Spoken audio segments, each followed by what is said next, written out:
À qui profite réellement cette augmentation des prix des services de télécom? Gouvernement et entreprises de télécommunications se renvoient la balle. La population, pendant ce temps, est confuse et confrontée à ces soubresauts quotidiens des survies. Comme si cela ne suffisait pas, la qualité des appels et de la connexion Internet se dégrade davantage. Des mots qui s'ajoutent à la cherté légendaire du prix de tarif de la communication en République démocratique du Congo. L'expérience mobile en RDC est un chaos organisé par certains tireurs de ficelles. On va le voir dans ce dossier. Mauvaise expérience télécom. Le service de la téléphonie mobile en RDC compte parmi les moins performants, mais curieusement, les plus chers au monde. En 2002, plus ou moins 30 millions d'abonnés aux 4 principaux sociétés de télécommunications ont été identifiés. Concentrés dans les grands centres et quelques localités seulement, ces abonnés de Vodacom, Airtel, Orange et Africell représentent moins de la moitié de la population en âge moyen. Associé aujourd'hui aux services Internet et financiers, le téléphone n'est pas seulement un outil de communication par voie ou Blue messagerie, mais il est devenu notre banque, boutique, jusqu'à centraliser notre monde par un simple clic. L'innovation, c'est de pouvoir avoir une carte instantanée. On part dans un monde digital, pouvoir digitaliser le plastique. Donc ça, c'est une première innovation. Deuxième innovation, c'est d'ouvrir aux consommateurs de Airtel Money la possibilité d'acheter en ligne et d'ouvrir le monde. L'accès à ces services n'est pas à la portée de toutes les bourses, mais en plus, les tarifications varient parfois selon les fournisseurs et à la tête du client. Je viens de faire un dépôt. Oui, jusque-là, c'est bon. Ça m'aide vraiment à transférer de l'argent facilement. Jusque-là, c'est encore moins cher. C'est bon, vraiment, ça m'a aidé. J'apprécie beaucoup ce service parce que quand je mets mon argent dans le téléphone et que je fais un transfert à quelqu'un, c'est plus facile que d'aller à une banque. Sans unité de crédit coûte $1 depuis la nuit de temps et au même prix, 1 gigabit d'Internet pour une durée moyenne de 48 heures.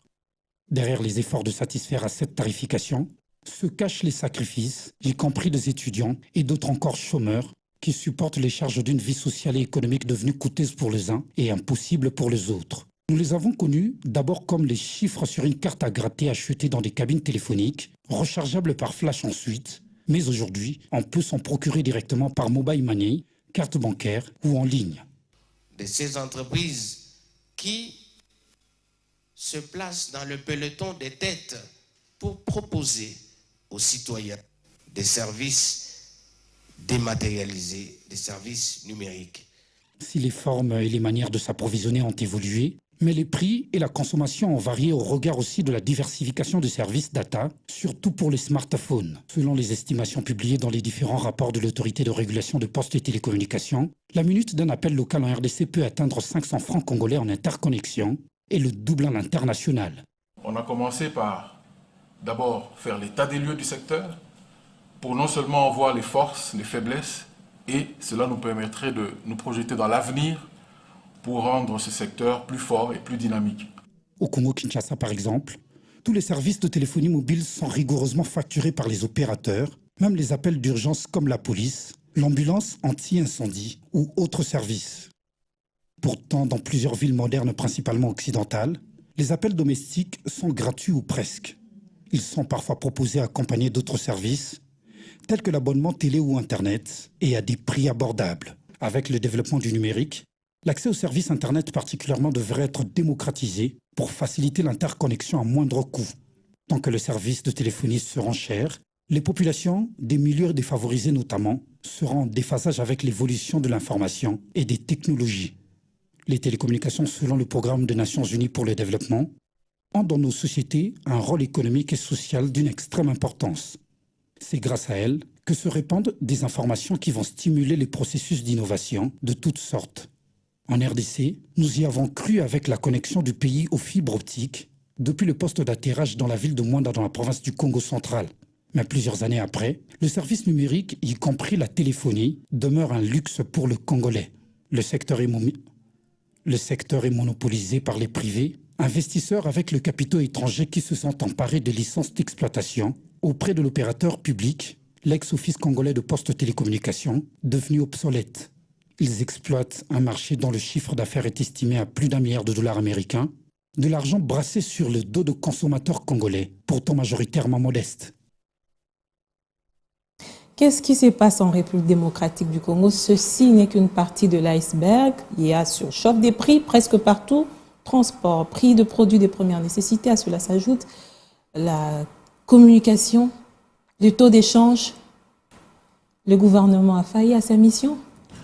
Pas du tout, madame. D'abord, en ce qui concerne les télécoms, comme vous venez de le dire, le premier problème est celui lié à l'inflation que nous sommes en train de connaître.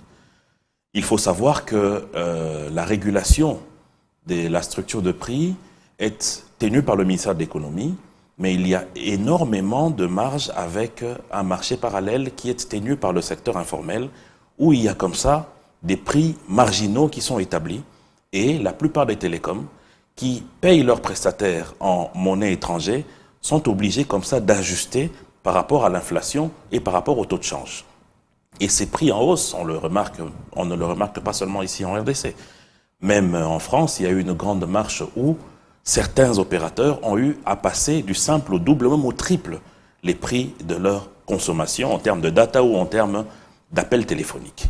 Mais le problème aussi, c'est quoi? C'est que je n'ai jamais compris pourquoi dans notre pays, et ça depuis très longtemps, le seul qui a pensé à mettre la société nationale, l'OCPT, la SCPT, dans le giron des GSM, c'était M. Laurent Désiré Kabila, qui a demandé à ce qu'on donne 600 mégas pour l'OCPT.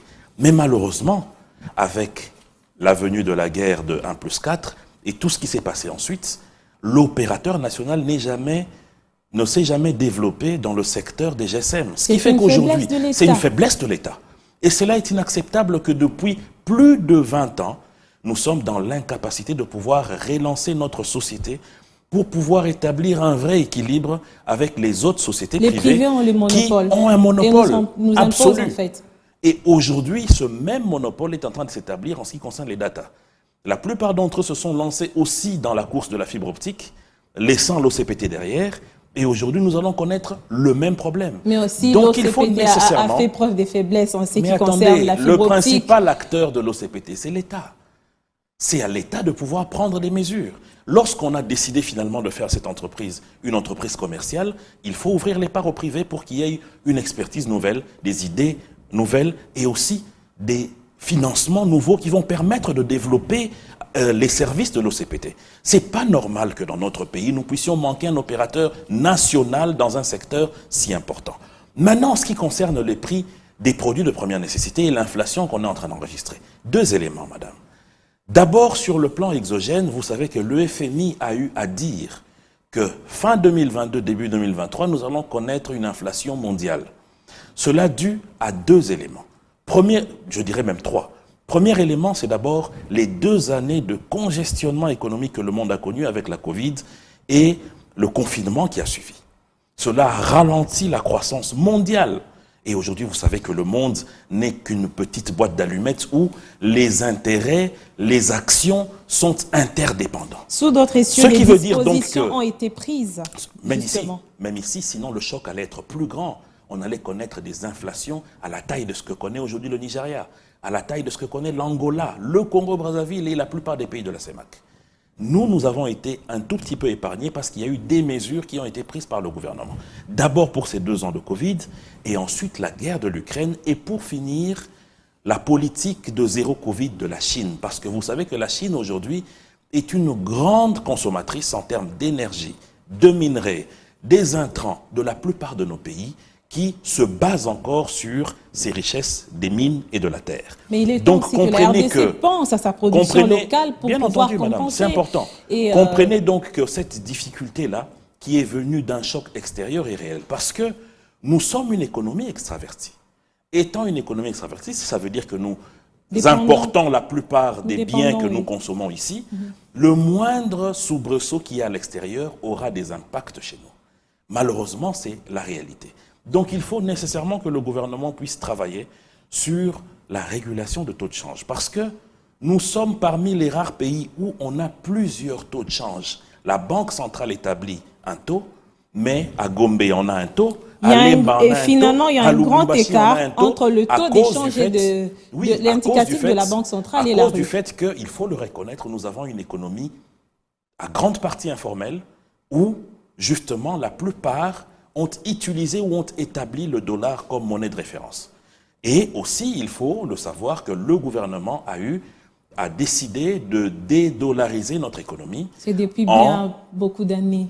Depuis plus de 18 ans que nous sommes sur Tout ça. à fait. Mais aujourd'hui, il y a une possibilité d'espoir parce que cela subit un accompagnement de la Banque centrale, ensemble avec le ministère de l'économie et le ministère des Finances, pour essayer de faire en sorte que nous puissions nous dédollariser, pour permettre à ce que nous ayons une plus grande valeur de notre monnaie, puisque ce n'est pas normal quand même que l'on continue à avoir une monnaie qui se change 2020 fois par rapport à un seul dollar. Est-ce que ce social-là n'aura pas un impact sur le bilan du président de la République? Parce qu'il faut qu'on se le dise, la population est en train de pleurer. La population pleure et le chef de l'État et le gouvernement entendent. C'est ce qui explique les réponses qui sont données à toutes ces pleurs. Aujourd'hui, il y a eu plusieurs réunions de conjoncture pour permettre à ce que la Banque centrale puisse réguler cette question de taux de change, surtout en s'attaquant aux cambistes véreux qui sont en train d'établir des taux qui ne sont pas du tout alignés avec les taux de la Banque centrale. Les spéculations. Ce qui n'est pas normal puisque ces spéculations ont des impacts négatifs sur les prix des biens et des produits de consommation.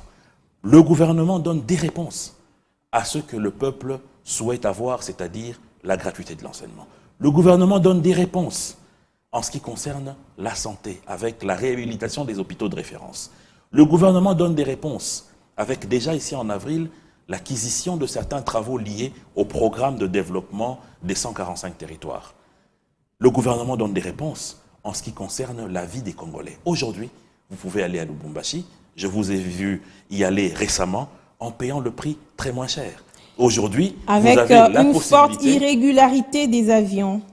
Bien entendu, ça c'est une autre paire de manches, mais nous avions connu ici un prix haut avec l'irrégularité des avions et aujourd'hui un prix bas, c'est vrai, avec des avions difficiles à trouver, mais au moins les populations ont ces facilités-là. Donc je pense que cette population n'est pas dupe pour comprendre qu'il y a réellement des efforts qui sont fournis. Nous ne sommes pas encore arrivés à ce paradis, mais nous sommes en train de marcher dans un bon sens. Pourvu qu'il y ait un impact positif dans la vie au quotidien par rapport aux Congolais, on espère bien. Merci, Monsieur Thierry Mosenepo, d'avoir répondu à nos questions. Je rappelle que vous êtes cadre du CCU et vous êtes communicateur au sein de l'Union Sacrée. Merci. À très bientôt. Madame, Messieurs, merci également à vous qui nous suivez sur Internet à travers YouTube et Facebook.